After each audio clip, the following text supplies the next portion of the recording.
Okay, to make sure that when we convert these curves and do stuff with them, and the stones, you might recall, they are connected to the curves, right? They have a constraint that makes them follow the path of the curve.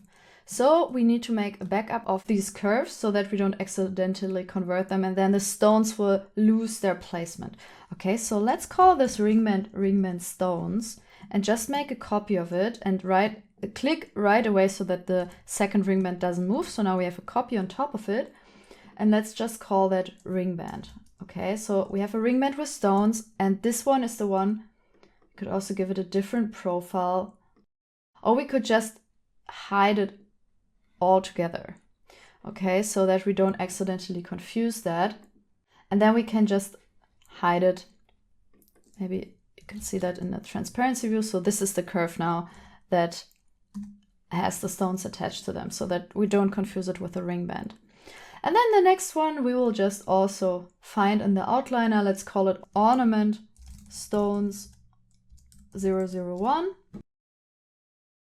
Let's also make a copy, Shift D, and immediately left click without moving your mouse. And also call that just ornament. So that is now our backup, and that is the ornament with the stones. And as with the ring band, we can just hide the bevel here. So now we only have this as a basis for our stones, and then we can hide that as well. And just as well with this one here, ornament stones 002, and make a copy, Shift D, immediately left click.